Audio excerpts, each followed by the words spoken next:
I was a salon owner, owned a salon and spa for 22 years, so I was in a business and still currently support that industry in a way. But I made a very bad business decision, and at the same time, my husband passed away, and at the same time, I found myself bankrupt.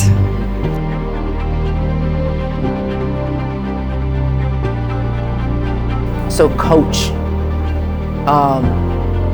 logic versus emotion. I would love to hear your expertise when it comes to the two, logic versus emotion.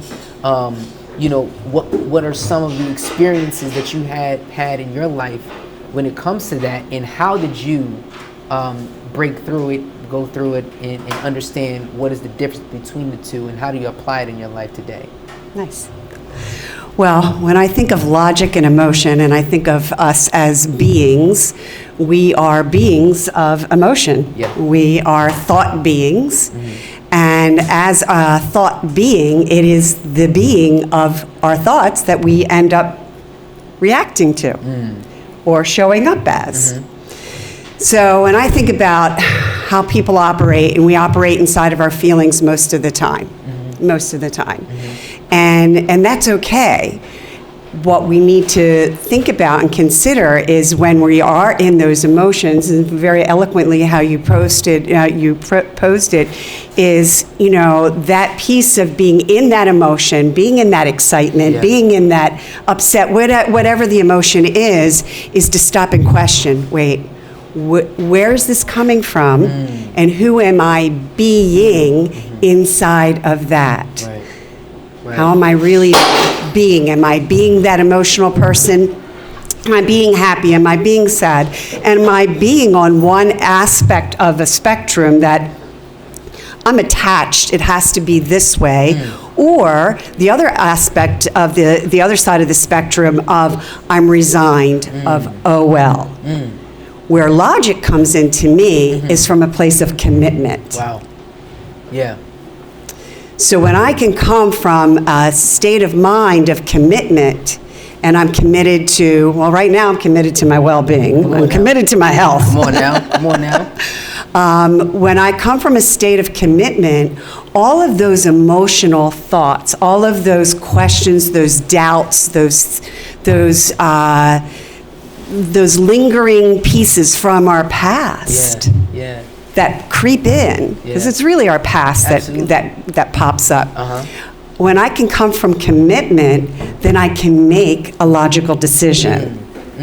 I can make a logical step and take an action, a step, or whatever it might mean for me to do, and I don't have that emotional weight. Right. It's not like this terrible thing.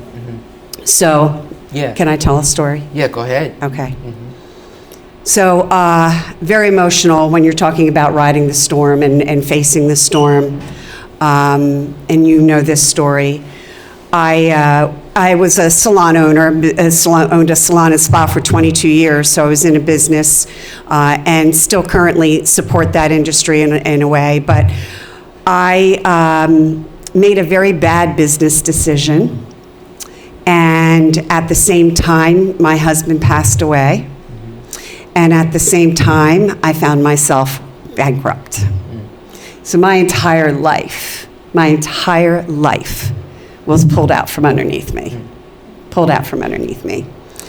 And you talk about emotions. So when we're thinking about really, how do you get through it? Right. You don't get over anything. Right. But you need to work through it. It's work through it. Wow. Yeah. Can't push through it. You got to work through it. So I had to work through my loss. I had to work through forgiveness of myself for making a bad business decision that cost not just me, my daughter who worked for me, the people who worked for the other employees. Changed everybody's lives. My one bad decision took a lot of forgiveness. I had to work through that. but I had to come from the commitment of what was on the other side of this for me. That there was something bigger, something better. And from there, I could work through the forgiveness. And here's the thing about forgiveness when we're talking about those feelings and we're dealing with relationships and emotions. Forgiveness is giving up the hope of a different outcome. Wow. It's giving up the hope of a different outcome and to be at peace with the outcome that has happened. Wow. Wow. That's so good. That's so good. Like, clap it up for that. Do you think that people have a hard time flipping logic and emotion? They put emotion here and then logically here?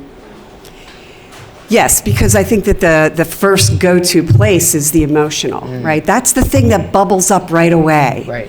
Like, oh, I'm embarrassed. Oh, I'm sad. Oh, I'm angry. All of those things are all based from fear. But the fear, so much of the fear, you might want to write this down. Yeah. Fear is false evidence appearing real. False evidence appearing real.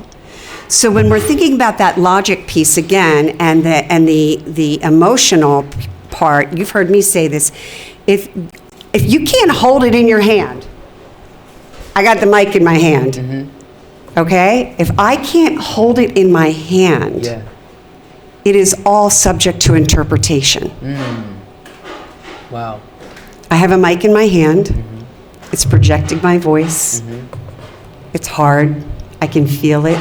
But anything else about it is actually subject to interpretation. Right. But I can't hold feelings in my hand. Come on now.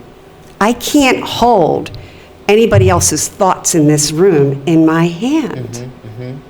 So that means that it's all open to interpretation and our own limiting self-beliefs. Yeah. In other words, your feelings don't know your future. Nope. Your feelings don't know your future. So why hang on to them? Why allow your feelings to take over if your feelings can't tell your future? Because you can stub your toe 1 minute and then the next minute is actually gone. Right? It can hurt for a minute, but then the next minute it doesn't hurt anymore. But you can tell yourself you're still hurt. But the feeling really isn't there. Right? So it could play tricks on you. So that's good. That is good. Feelings are like gas, just like circumstances, they come and go. They come and go. They come and go. Give it up for Coach Meg, y'all.